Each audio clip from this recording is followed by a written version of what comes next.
Okay, good morning, everyone. Let's start.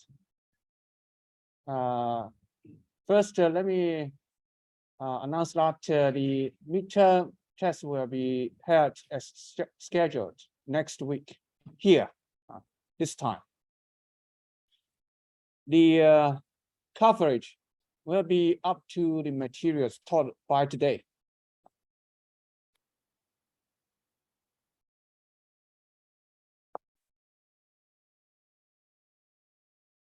Okay, so yesterday we had an overview of Verilog. We know that Verilog see the designs as a collection of modules communicating with each other. And in each module, you can describe the design in either a behavioral approach or a structural approach.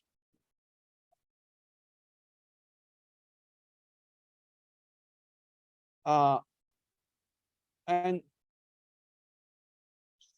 for behavioral, actually, we can do it in a so-called data flow approach, decorative approach. Another one is procedural behavioral description approach.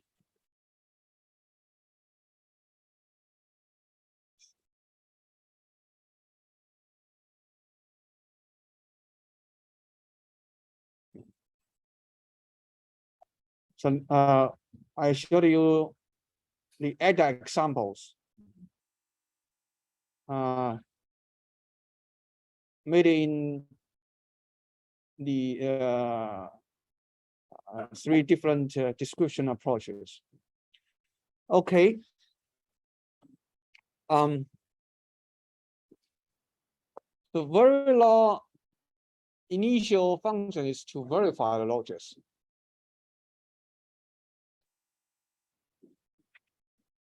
So the very purpose is to perform simulation of a description of hardware.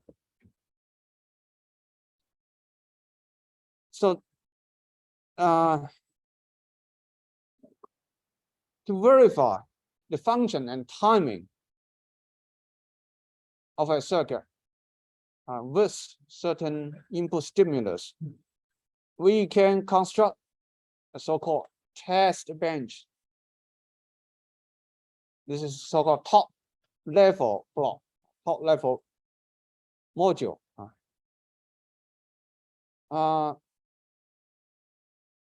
Well, it has three modules. First is the top level module, a single module. Then within this, you have the main logic, the main design block. I say it's a ripple carrier counter. Then we need to test this ripple counter by applying a certain stimulus. So we have a stimulus block to generate a clock signal, a reset signal, to test this one. And here is the test bench for an 1-bit adder. The top module it has no input and output, so it's just module top.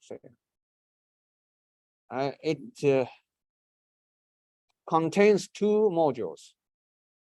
Module adder with instance name G11 is the adder described here. Well, it has 4 terminals. And the second module is a test module with instance name G12 with 4 terminals as well. The test module is described here. And in this module, we have 4 wires. We declare this wire was named SU, CO, A, and B. So these wires are connected to the adder in this order, connected to test in this order. And here is the adder module, which we have shown earlier. So it is a structural description. And test module outputs AB, inputs the sum and carrier. It's the reverse of this adder. And declare the output AB as a register variable. We'll show this soon. And with the keyword initial here, we do a sequential operation here. Monitor is to display some result in the monitor, display A and B, and sum and carrier. So now in this sequence, we'll set A and B to be 0. Then after 10 units of delay, set B to 1. Then after another 10 units of delay, set A to 1. Then another delay, set B to 0. And finally finish. So we test the value of different values A and B, and then we to display the result or sum and carrier. So we construct such a test module to test the adder.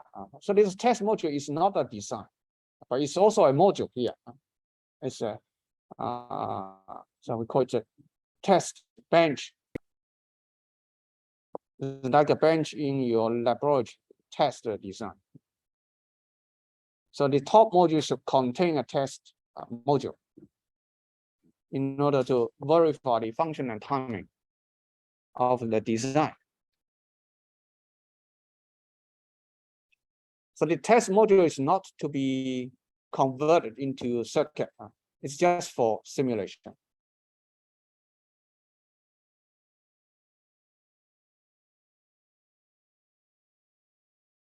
Then a Verilog model can be synthesized into actual designs. So you can describe a design in a very abstract level. And with some computer-aided tools, this can be converted into structural designs. And in this synthesis process, library is used. The library provides the logic gates with delay information and some constraints. And you can convert into actual designs. But there may be more than one feasible, one circuit implementation, more than one implementation. And you can have alternative solutions. Then it is up to the designer to judge which one to use.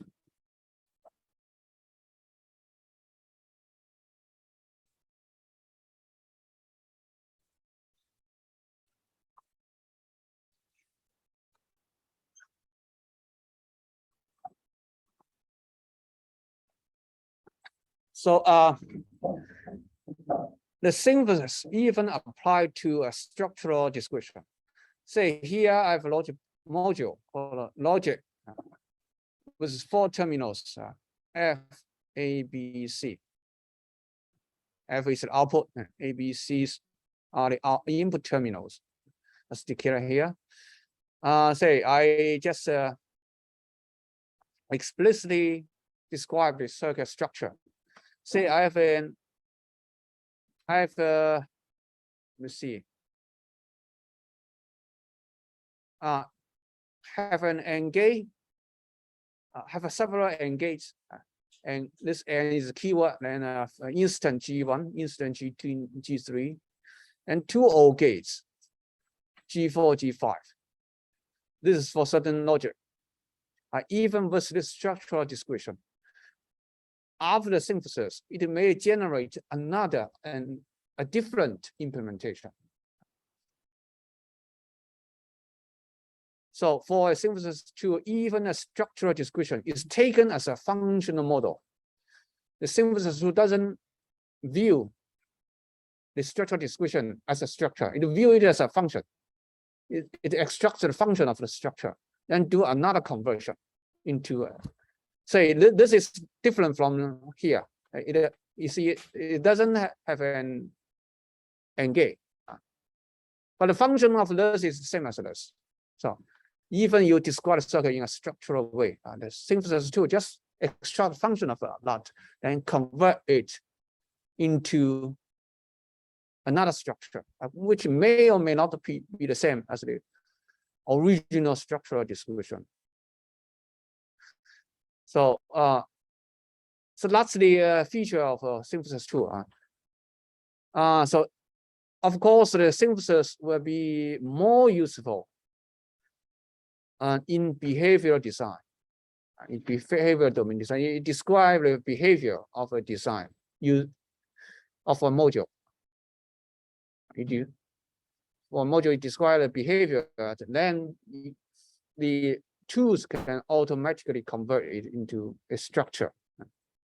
And in that way, you don't need to bother the details.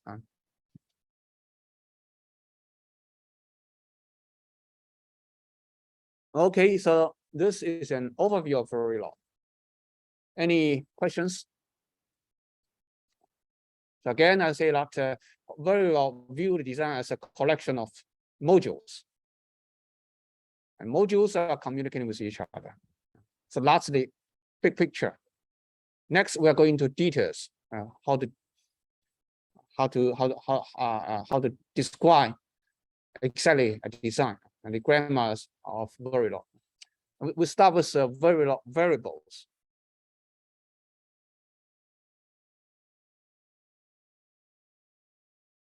Some basics for Verilog. For the comments, say you wanted to leave some comments of a Verilog design for your own reference or for others' reference. The comments are written in a similar way as C language, C++. I say double slash here. After double slash, at the end of line, put double slash and put your own comments here. Or this way, if you have a comment spreading into two lines, you can use this slash star is the opening of the comment. Then star slash is closing of a comment. This is an illegal comment. You cannot insert another one, another this opening and close inside this opening and close. But this is a legal comment. Put this here.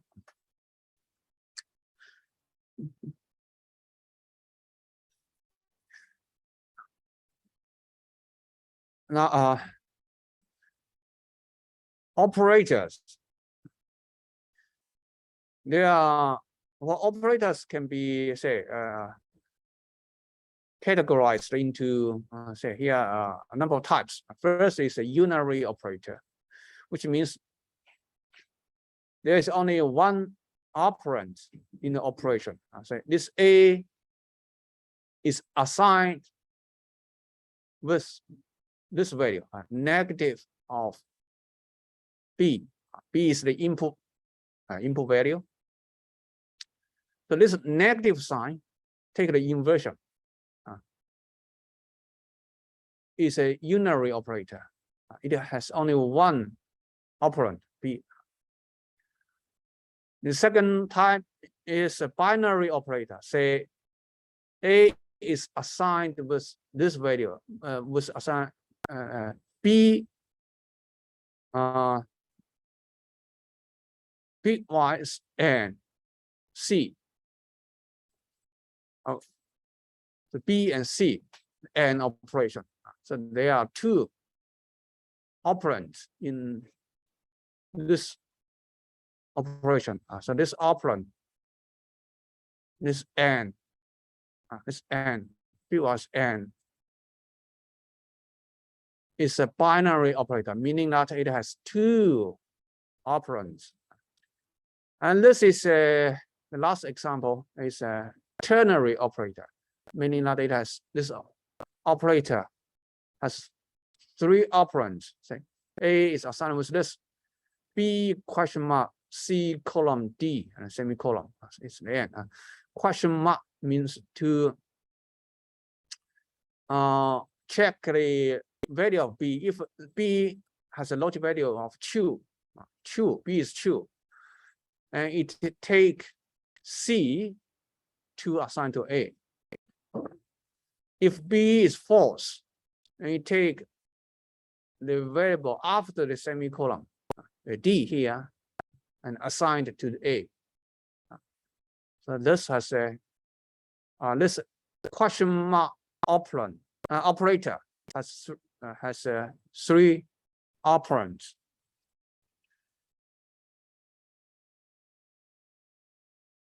Then for there are numbers in Verilog discussions, of course, in any programming language. So then for numbers, we have different format: binary, decimal, hexadecimal, signed, unsigned. The Verilog use this format to specify numbers. Say here, 4 prime B and 111. This means that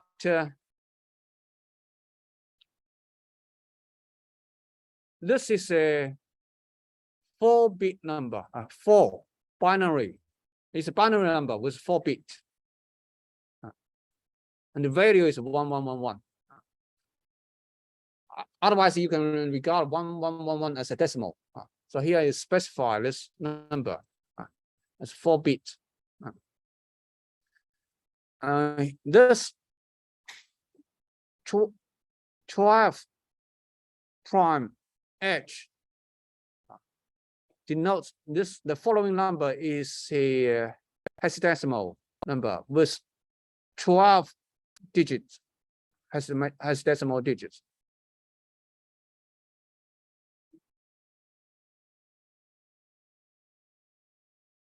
I mean, the size should still be in binary format as a 12-bit number, 12-bit hexadecimal number. It's a variable ABC. So ABC is a number variable which occupy a memory of 12 bits. And this 16 prime D indicates that is a decimal number, D for decimal. Length is 16-bit. It occupies a memory location of 16-bit. So the first number here, 4, 12, 16, it indicates the size of the number, the memory occupied by the number. And for numbers, there are more categories. Say we have unsized number. Say you put just a number 2, 3, 4, 5, 6. Size is not specified. Format binary of hexadecimal is not specified. Then by default is a decimal number. And the size is not given, then we take it as a full length, full size, a 30-bit. So a memory location of 30-bit is reserved for this number. Decimal number by default, full length by default. Here prime B, prime H, and C3. C3 is a number, a name of the number. The size is not specified. Then it takes the default value of 32 bits. It's hexadecimal. And this one prime O stands for octa number, basis of 8. Size is not specified, so it takes the default value of 32 bits. And 21 is this number. It's 21, but it takes a memory location of 32 bits. Unsigned, only positive. And for negative numbers,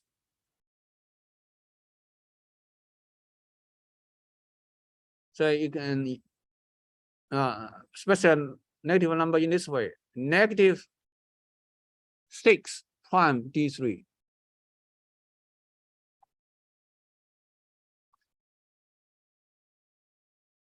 Then it's a 8-bit negative number stored as 2's complement of 3. 3 is positive, 2's complement becomes a negative number. It's an 8-bit one.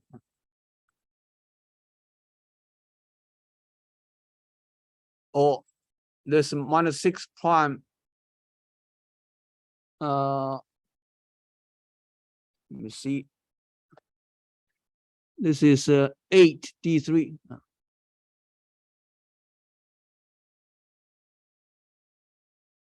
The last one is a illegal specification. We have more examples later for the numbers.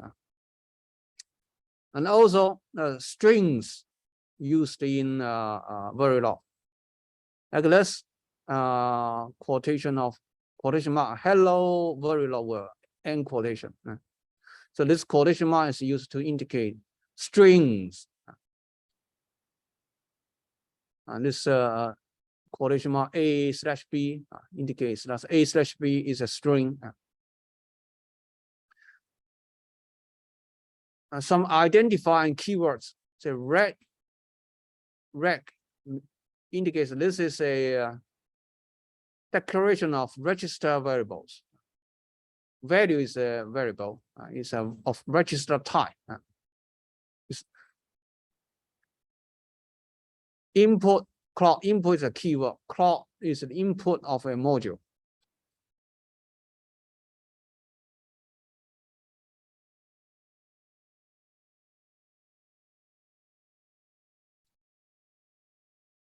So for the numbers, we have this different formats.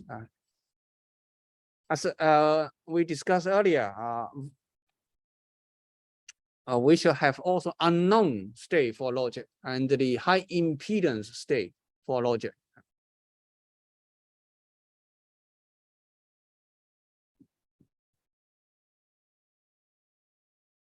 So also a total we have 1, 0, XZ. This for each bit.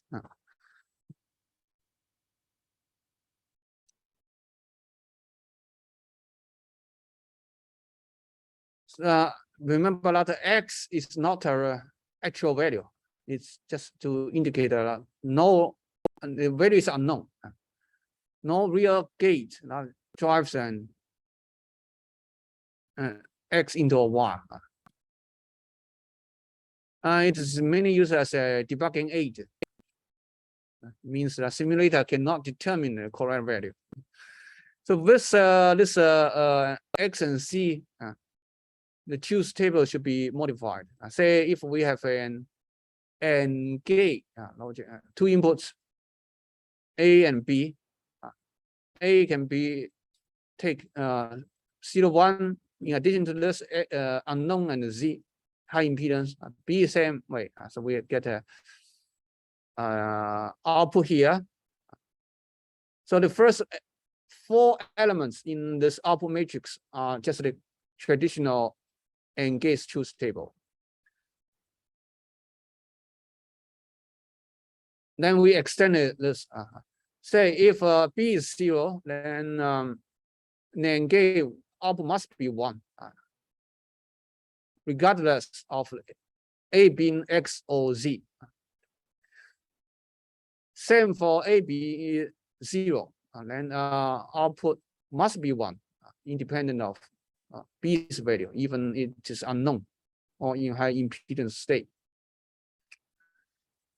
Then some other cases, say if A is 1, B is unknown, then output is unknown.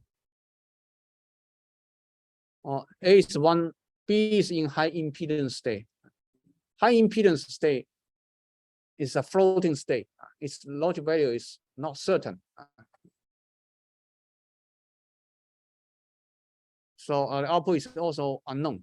So all the rest of the output are unknown. So the simulator calculate the logic in this way versus this 4 valued input.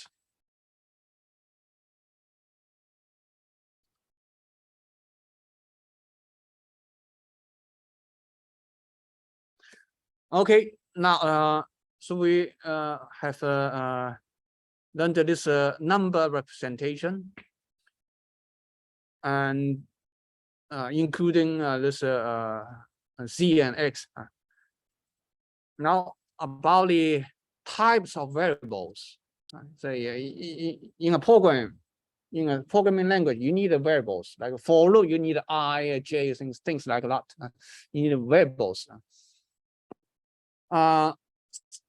In Verilog, we also need variables, and variables essentially the wires connecting modules.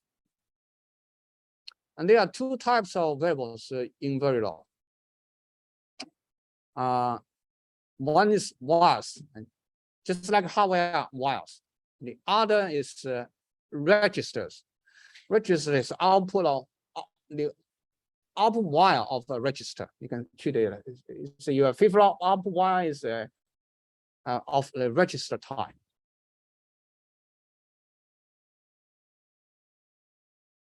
So wire has no memory.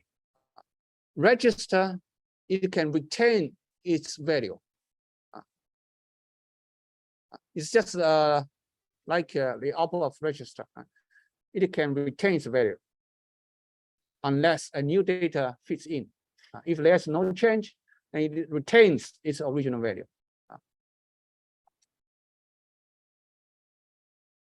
Now we learned the assign keyword before. The assign is called data data flow, decorative description. With assign statements, the output must be wire variable.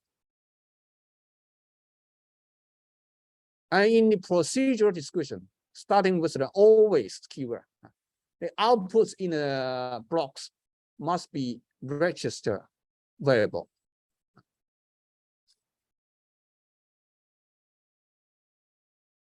But both variables can be used as inputs anywhere in the assign statement, always statement, or in other statements.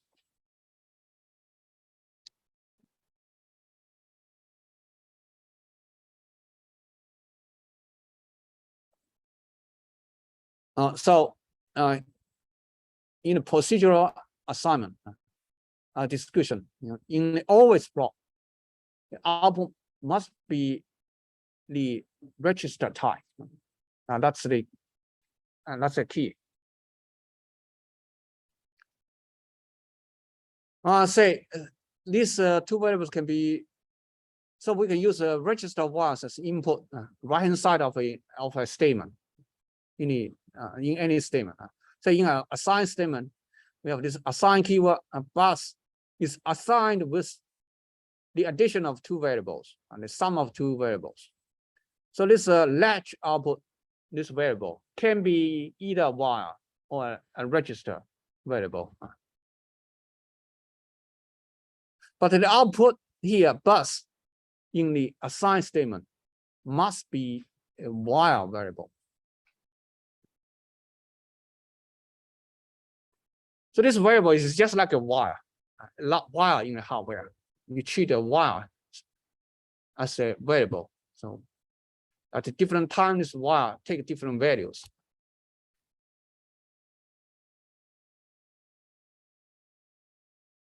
Any questions?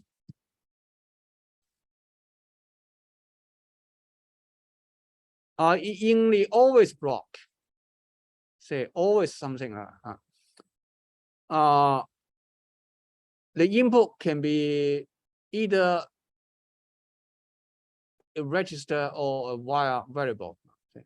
We have statement here like output is output equals to in.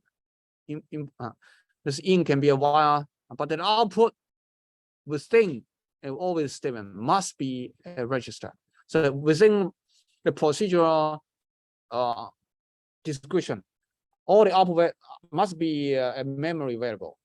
Because when you do this procedural thing, when there's no change, the output must retain its value.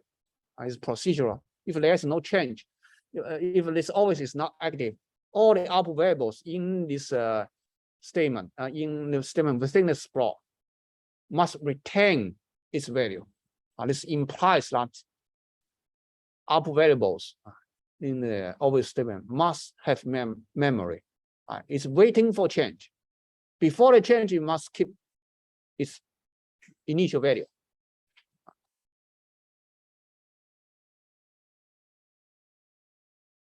So register represent abstract storage in behavioral modeling. In this behavioral modeling, always block a procedural block. It's waiting for change. So it must be able to keep its original value.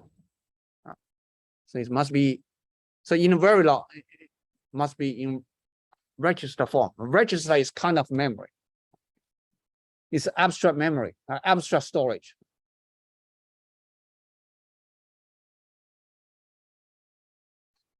For a module, it has input and output ports.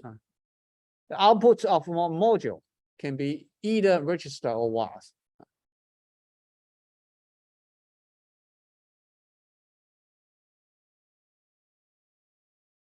And now, to declare variable, the format, the syntax is like this. We start with the keyword while. So for while variables, say while keyword. Then the variable follows it is declared as a while variable. A, so we declare net A as a variable. While B, comma C, semicolon, it declares both B and C are while variables, no memory there. It can't keep its state. Can keep its variable. While then this while D equal to 1 prime B 0. This we do the assignment while declaring the variable. We declare D as a while variable. At the same time, we assign it with an initial value.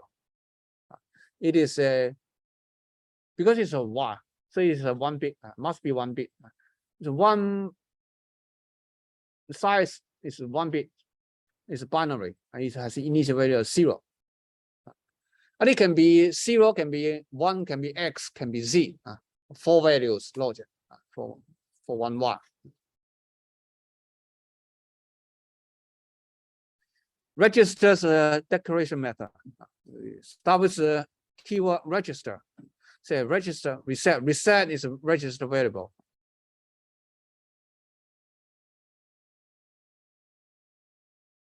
Now here is an so after declaration, here is an example. So initial is like always. It's also a sequential description. It's like always, but it only execute once. Always repeats. We'll discuss initial, this construct later. Now, after this keyword initial, we have a begin and end. Within begin and end is the code, is a description for this block. So reset in this procedural description, the output must be registered. So here reset is assigned with 1.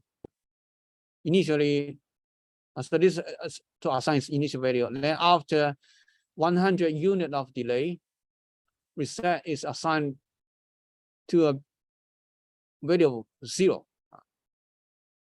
So you see, because it's a single bit, Y is a single bit, so we better, or a register is a single bit, we better specify it using this 1 prime B before value 0. If you just put 0, then it's a decimal. By default, it's a decimal, 32-bit value. So it will be wrong. And apart from wires registers, the Verilog program also contain these variables, integer and real. Say if you have for loop in the sequential statement, in the behavior statement, you have for loop, you need some variable like I equal to 1 until 100. Say, you have integer or sometimes real and time variable there. These things are essentially of the register type of variable. So you have number I equals to 1. Before it changes to 2, it has a value of 1. This is kind of memory, it has storage. It's a register type. So here I declare in I as an integer. The size is not specified, so it's a full size, 32-bit signed value, integer type.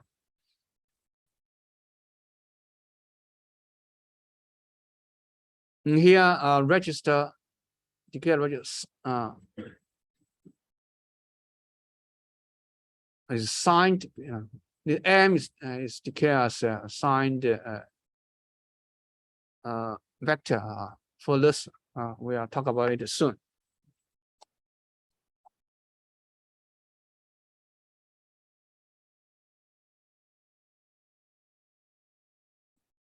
So this wire and registers are in unsigned format by default. And wire and register, they can be used for synthesis and simulation. The integer time, these are used mainly for simulation, not for synthesis.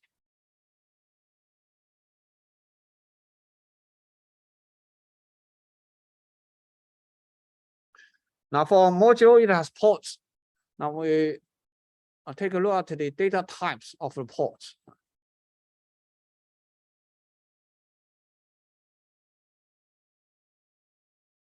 So each port consists of an internal unit and external unit. So this wire is external. So it connects to external world. And internally, and this node is connected to somewhere.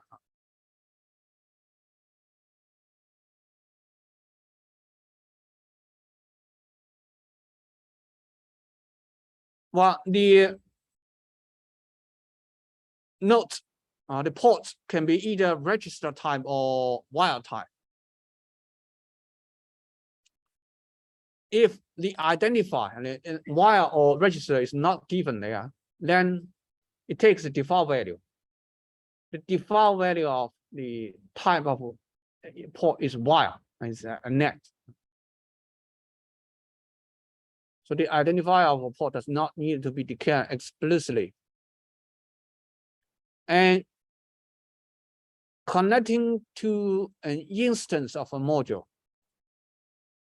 can be either by order list or by port name here. Say I have a name gate. The instance name is M1. It has 2 inputs here and here, and an output here. Then say it connects to external wires. Say this S bar and Q bar are connected to these are external wires name. External wires name are connected to these two inputs, and the output is Q. So then by this you need to remember the order of this the order of the port's name. You should remember this is output port, this is first input, this is second input of this NAND module. Another way is to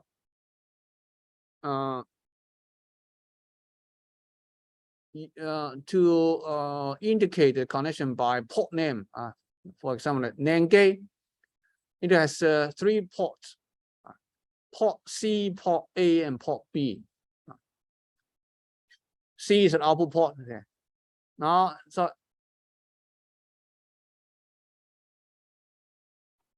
here, the port C, dot C means dot here indicates a port name. Dot C means the port C of NAND. NAND is a module. It has a port called C. Dot C is connected to Q.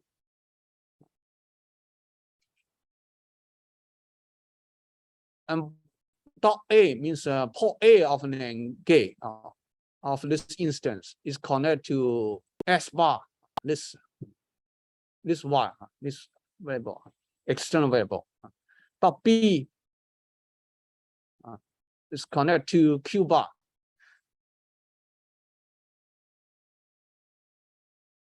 So because these connections are made by port names, the order in which they appear is irrelevant. You can change the order. And this is clear. It's easier in the debug.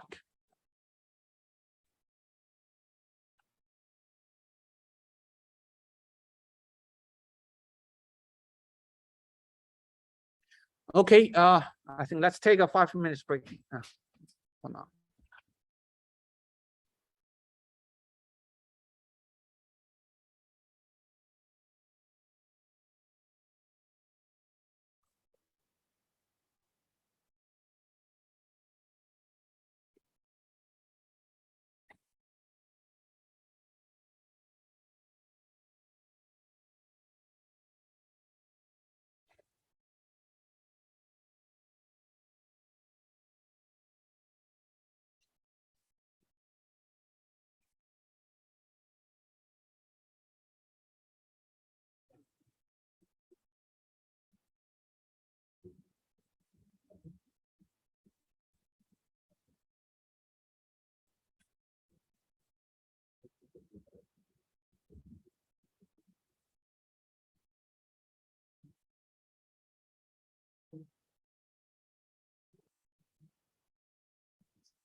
Okay, let's resume. Now, so we know that the wire and register variables. You can declare, say, a wire as either wire or register. It's a single wire, so it takes 4 values only: 1, 0, X, and Z. And a group of wires, a group of variables can be declared together as a vector. So, for example, a bus, it say 32 bits bus, they can be declared simultaneously to form a vector. So wires and register data types can be declared as vectors. See the difference here. Wire A is simply a single wire. It's a scalar net variable, only a single wire there. It's a variable because its value can change over time. It's a variable. Now, say I have so the second sentence declare bus as a variable, but it has 8 bits. With this bracket before the name bus, it indicates that the bus is a vector. It has 8 bits. The most significant bit is bit 7. These significant bits is bit 0. Starts from the greater number to 0. Always like 7, then colon and 0. And this is format to declare bus. It's not a single wire. It's 8 wires. They always go together. It's a group of wires.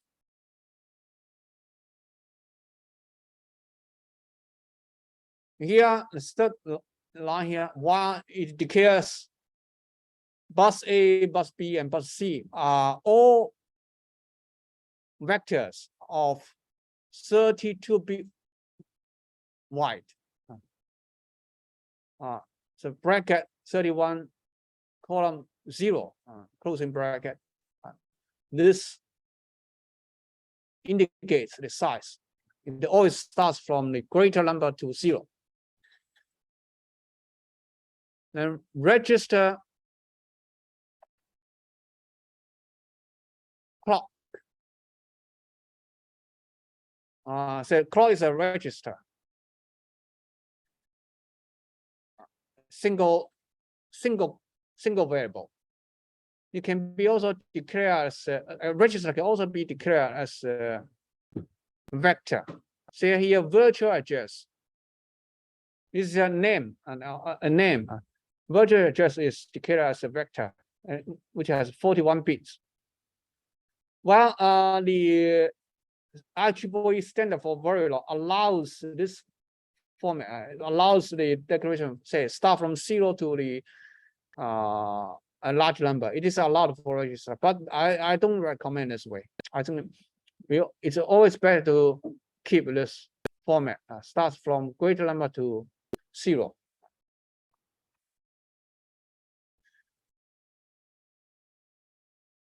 And say for a vector has many bits, you can, it is possible for you to address a single bit or part of the vectors on certain parts of the vector. Say bus A is a vector. Then to address the 8th vector, you can write the variable as this bus A bracket 7 closing bracket.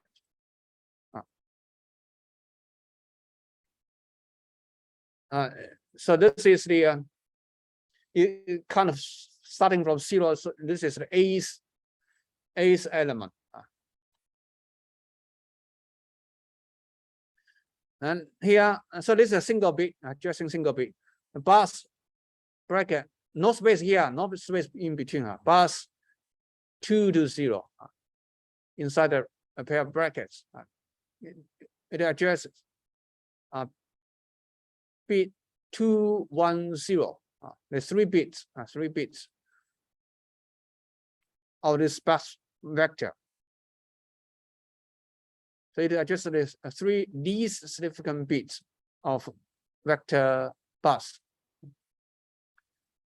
And using 0 to 2, this order, the bracket starts from 0 to 2. This is illegal because the significant bit should always be on the left of a range of specification,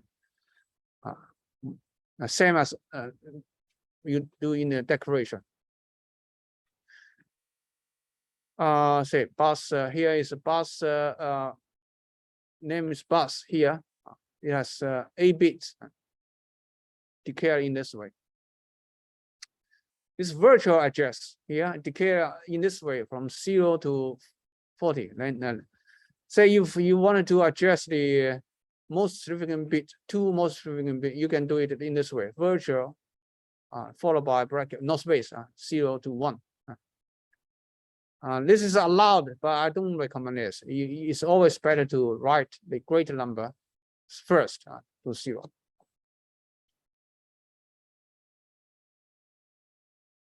Okay, these vectors. Here are some examples of the variables, numbers in Verilog.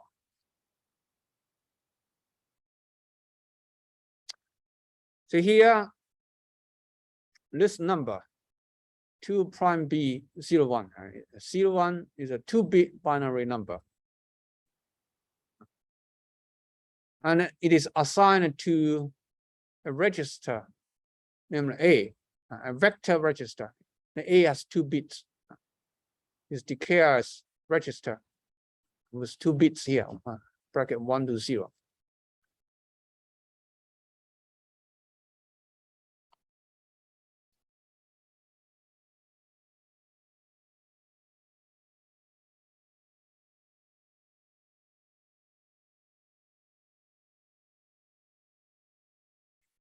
Well, I think there's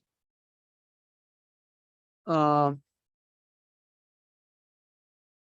see, and the second line.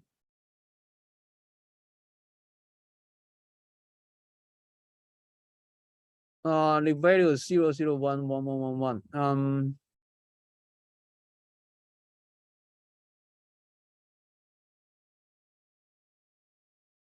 2 bits. I think this contradiction here.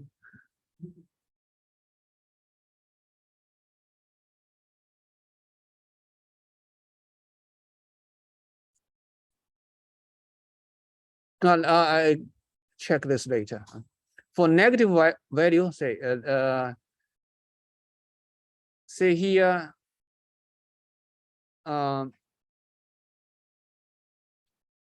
this is a negative one, 3 bits, 2's complement format is 1, negative 1. 2's complement was 3 bits, minus 1. So minus 1 with 3 bits in 2's complement. The digits are like this: 111.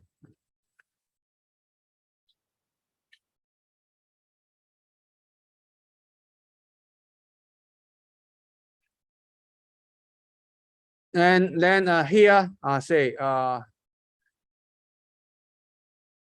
register A, vector register A, 4 bits here.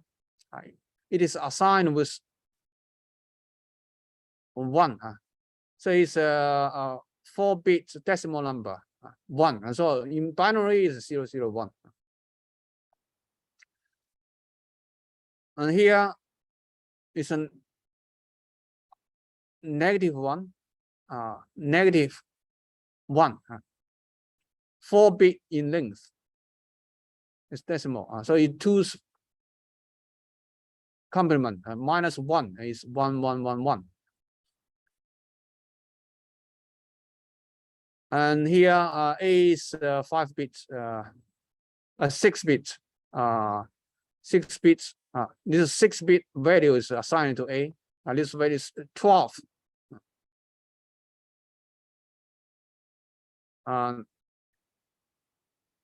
It's 1, 2, not 12. It's 1, 2 in for octal format. 1, 2. Hexadecimal. This 1F, 1F, 1F. This is a hyphen. This underscore can be ignored, but it's just for convenience. But when you compile this, this one doesn't matter. It's for better visibility. 1F. It's 6 bits, which means the first 2 bits will be ignored. I think the same thing applies for here. 2 bits, so only 2 least significant is taken. Other bits will be ignored.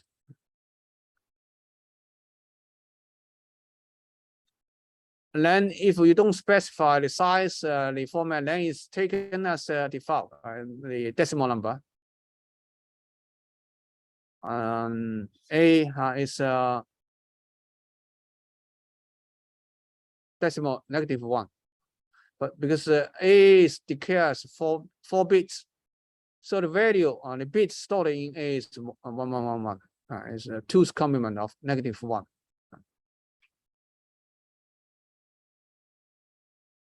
And here it can be also signed value for A, the first bit to indicate the sign. And it's -1.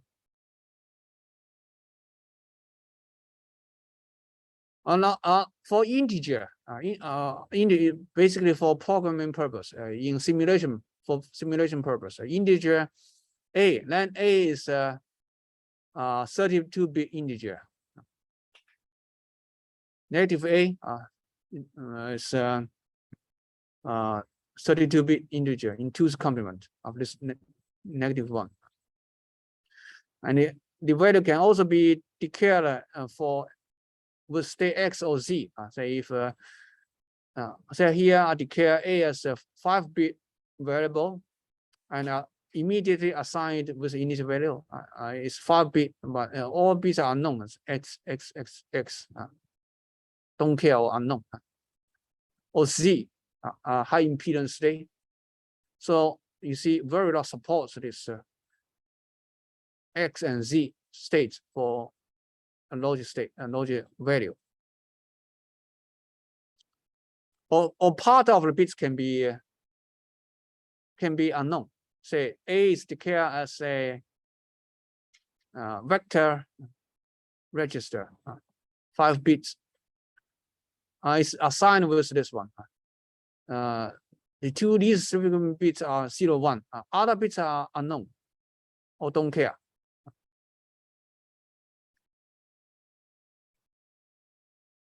So this this table is taken from this reference link.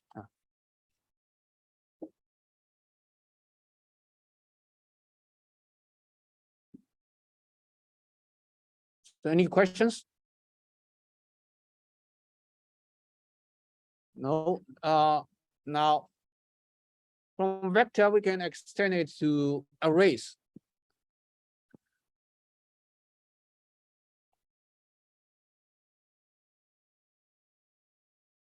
And arrays are allowed in Verilog for all data types, including vector. Here are some. So pay attention to the difference between vector and array. Here are some examples. So this integer, keyword integer, count is what? Now count. Following it, we have the bracket 0 to 7, closing bracket. Pay attention to that. This bracket appears after the variable, not before it. And there's no spacing here. This indicates that count has 8 elements. And each element is integer. It's a 32-bit integer. So this declares an array of integer variable count. So this count contains 8 elements. Each element is an integer, a 32-bit integer. Now, the second example, register keyword declare this boolean bracket 31 to 0. It declares the bool is an array, a 32-element array. Each element is a single register. It is a 1-bit register.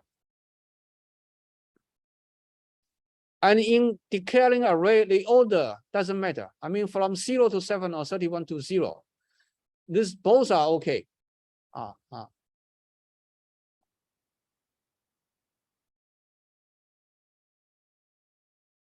The third one, time variable, checkpoint 1 to 100. And so this checkpoint is an array of 100 elements. Each element is a time variable. Then the fourth one is interesting. It's a very good example to make you to distinguish between vector and array.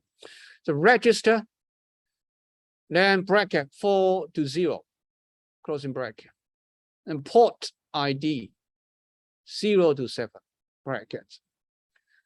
Okay, so you see 2 brackets. One is before the variable's name. The other is after the variable's name. And the one after the variable follows the variable immediately without spacing. And the one before, we have spacing. Looks confusing, right? It says that port ID is an array of registers. It has 8 elements.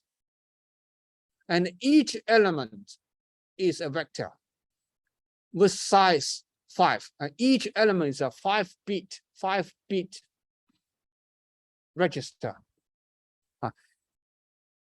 The first set of brackets indicates the size of the element, of individual element.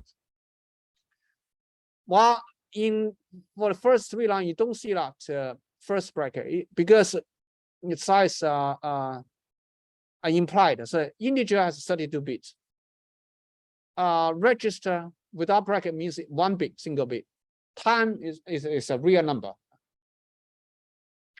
Then here, port ID. Here you have 8 port IDs from 0 to 7. Each port ID is a register of 5 bits wide.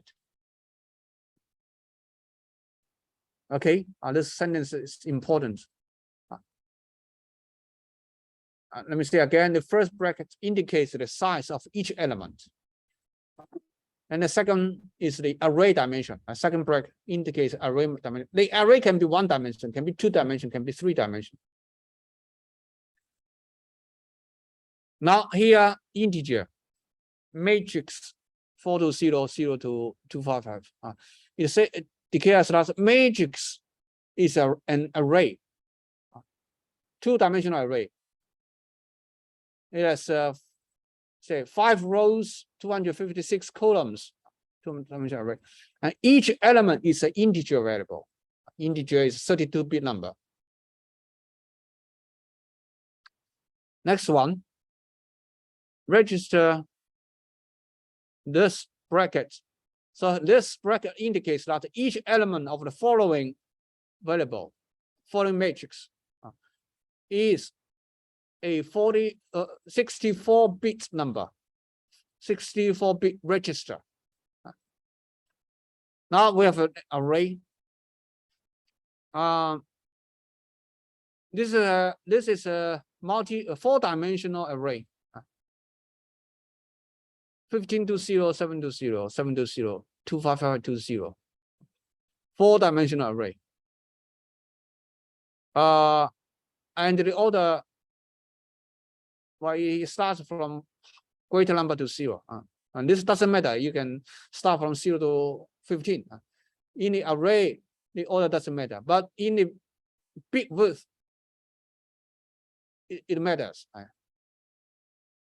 It should be in the greater number should come first. It ends with the 0.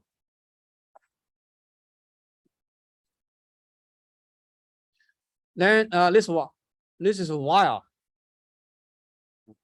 variable, a set of while variables, and so this W array 2 variable name is an array with 6 elements from 5 to 0.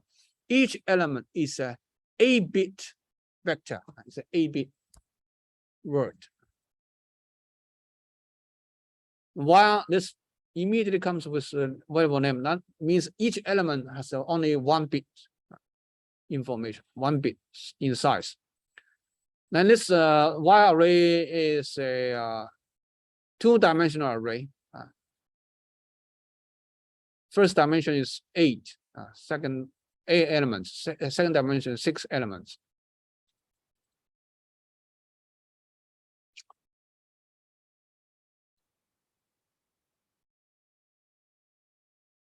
Okay, so that's the array. So be aware of the difference between vector and the array.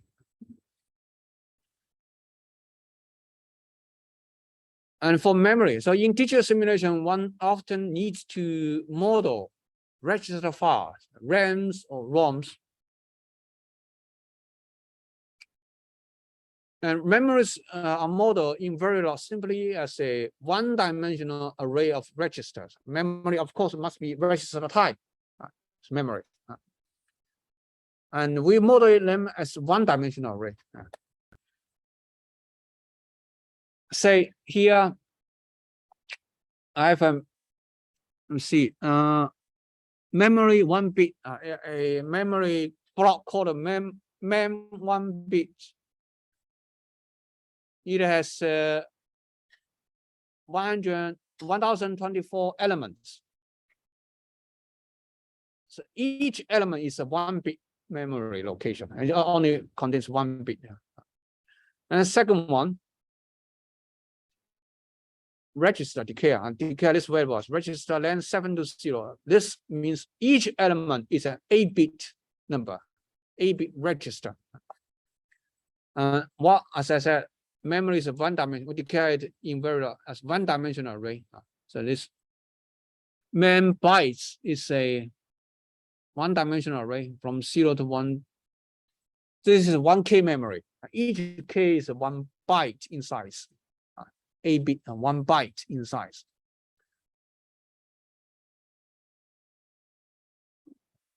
Then to address a memory, say I wanted to just mem byte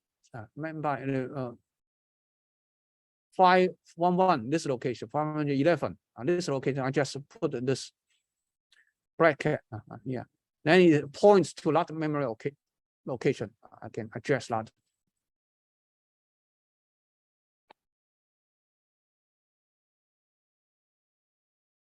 Okay, so that's the Verilog variables.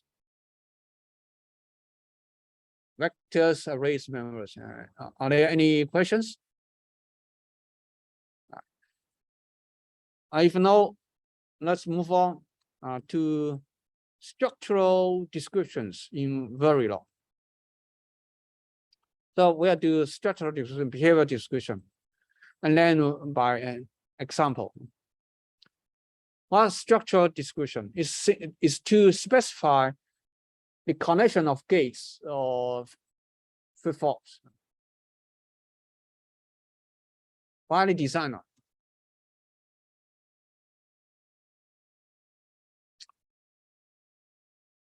So this example illustrates different components of a module in a structural description. Say here I have a module. The module name is SR latch. It's a latch circuit. here declared module. It's module SR latch. It has 4 ports named Q bar, S bar, R bar. Bar means the inversion of a logic value. Usually, output is written first, followed by input. That's the convention in Verilog. But it doesn't matter. You can change the order. So here, then the ports are declared here in some statements after the module name. Output Q, Q and Q bar, output Q and Q bar. Inputs, input port, S bar and R bar, set, reset. They are active low. When low, they are active. So they are named bar, S bar and R bar.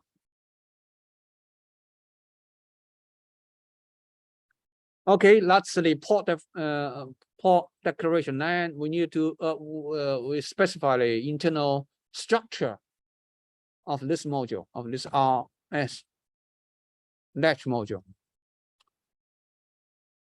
So now we initiate lower level modules. We call some modules, lower level modules. It's a hierarchy. In this case, we initiate Verilog primitive gates, primitive NAND gates. Now, this is a very primitive. Under them, there is no further down levels. It's primitive. So NAND gates, NAND's keyword starts first. Then N1 is an instance name. Here we specify the port by ordered list. I mean, the NAND gate has 3 ports. You need to know when you describe, so you need to know the order. Say the first one is the output, then the second and third are the inputs. So the output of the N1 is connected to Q, this terminal of this higher level module.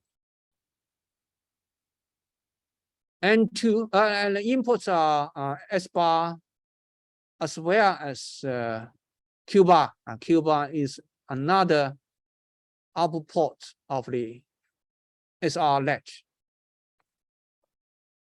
Then N2 is here. Output, so it's output port. Output of N2 is connected to Q bar. And the input, one input is connected to R bar. The other input is connected to the Q. No, so here you see this is a cross-coupled logic. It's a circuit for RS latch, set and reset. Or you know the operation. Say if the set is low, then NAND gate output will always be is 1, always be 0. Let me see. Always be 1. It's NAND gate. If one input is 0, NAND output must be 1. So Q must be set.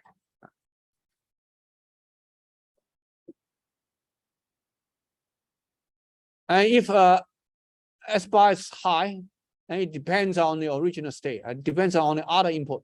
The output here depends on the other input. It just enable. It's just like an inverter here. Enable the inverter. So this Q bar is inverted to output Q.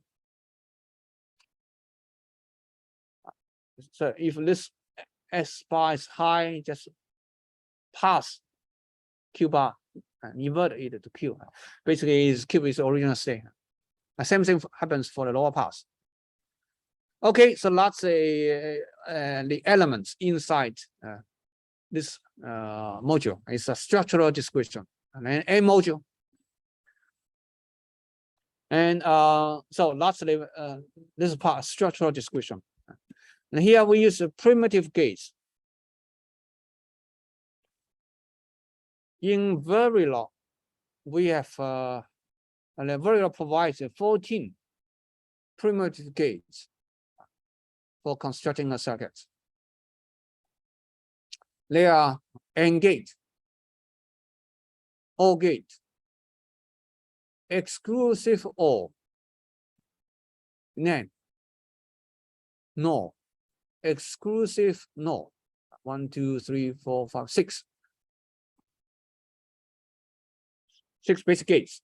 And each of these gates can have multiple inputs, say 2 inputs, 3 inputs. A number of inputs are defined at instantiation.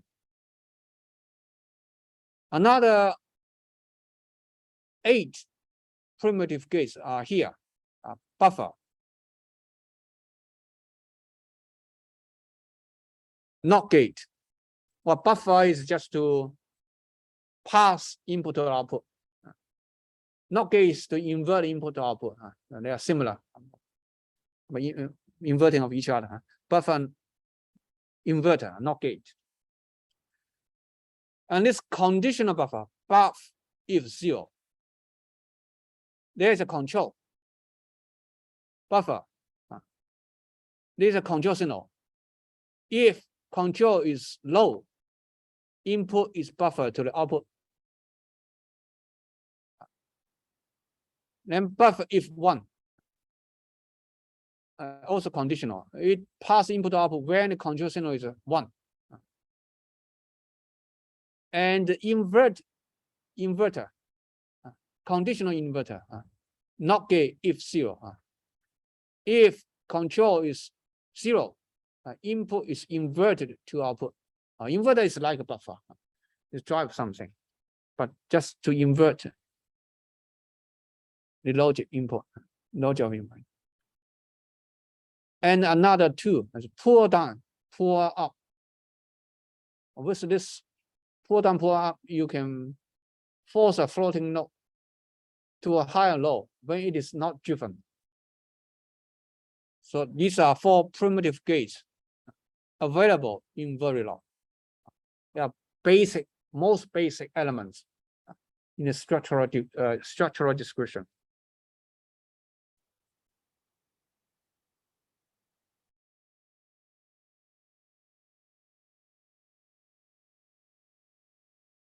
Now let me talk about delays in Verilog.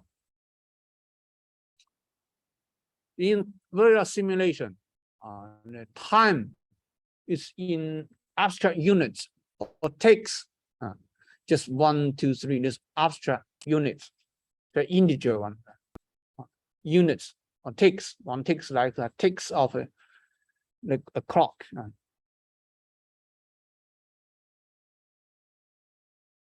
So simulated time is unrelated to the wall clock time to run a simulator.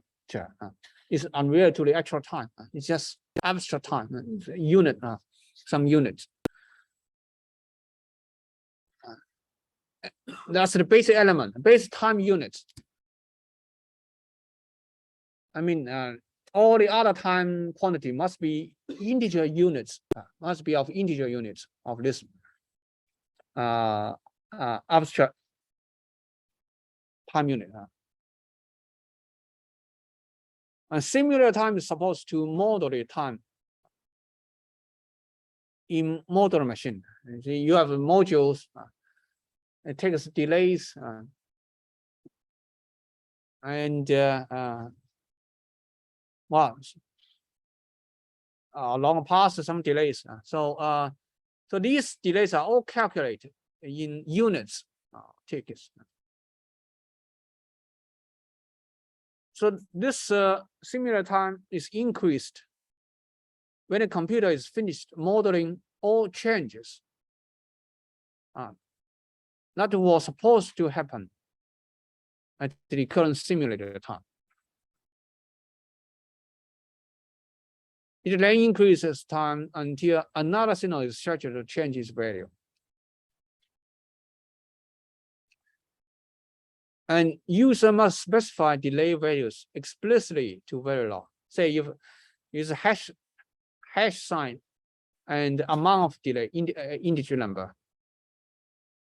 So when the simulator sees this symbol, it will stop what it is doing and pause this amount of simulation time, this number of ticks, then do the next simulation, next step of the simulation.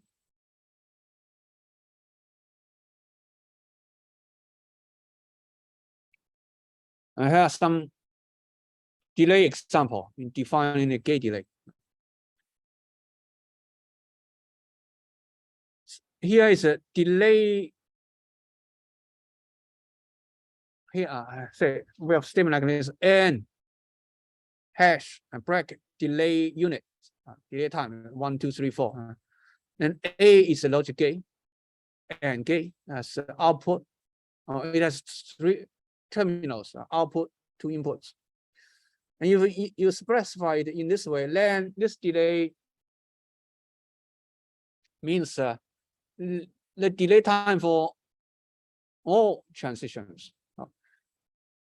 If input change for all transitions, so when say input changes and then output change, so there must be a cause and result.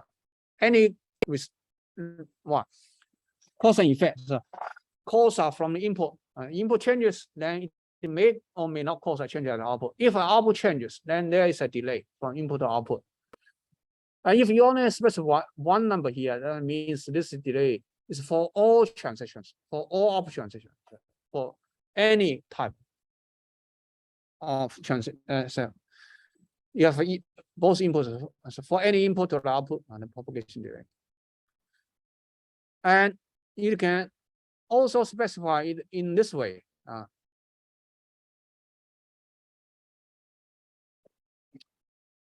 And gate, some specification here, and then the delay here specify. You put 2 numbers in the delay. The first one is the rise value of delay. I mean, when output rise from 0 to 1. The second is fall delay value. When output decreases, it drops from 1 to 0. Could be different. This is the more information provided in modeling the delay gate.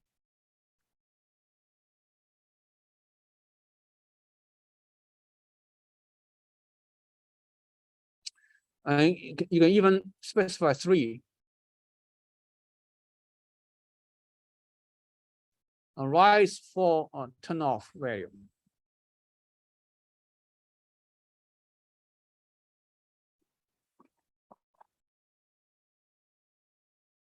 Here is for a buffer, conditional buffer. In this case, conditional buffer if 0. Input is passed to output when control is 1. But if control is inactive, then output will be turned off in high impedance state. High impedance state. Then this turn off, there is another time turn off. You will need disable this buffer.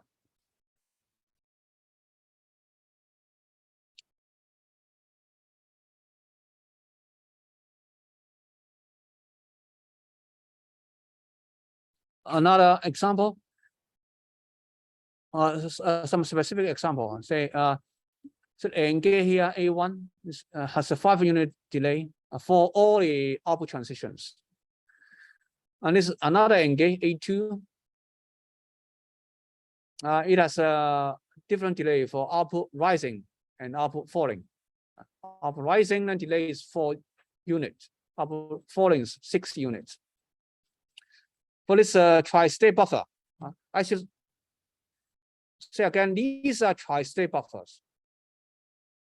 Tri-state buffers. If it's not enabled, the output will be in high impedance state.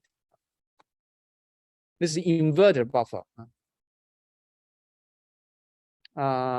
Okay, some more examples. So here, tri-state buffer. you can put 3 values in the delay: rise, fall, and turn off.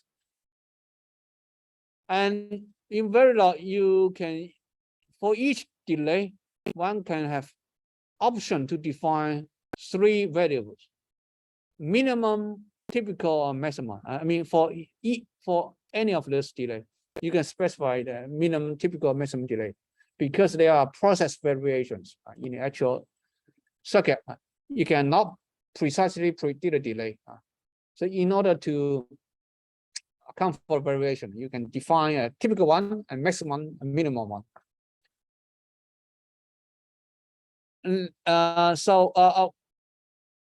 These minimum, typical, maximum are specified in column format. Say for an AND gate, at least hash is a key symbol.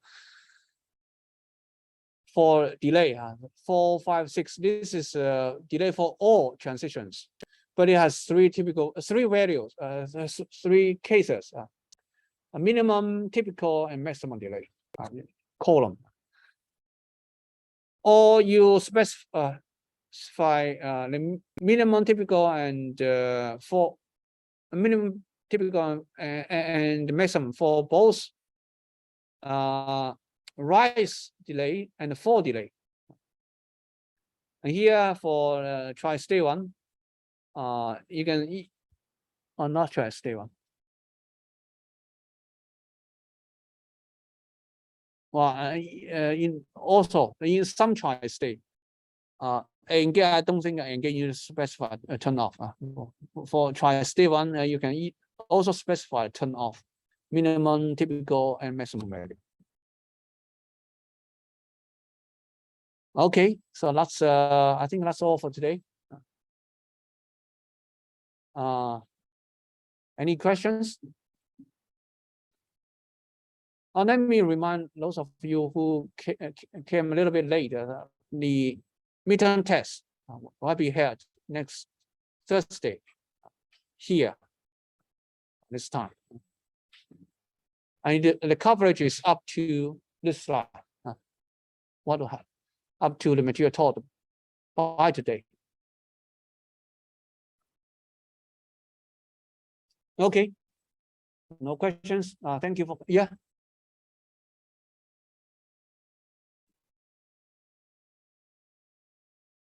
Say that again. It will be open book. You can take one piece of A4 paper with notes there. One piece, only one piece of A4 double side, and you can write notes there on both sides. In this sense, it's open book, but it's not totally open book.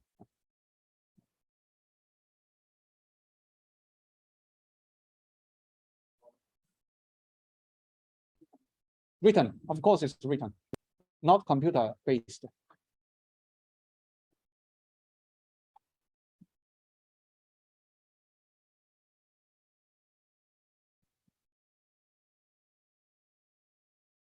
Okay. So see you next Wednesday.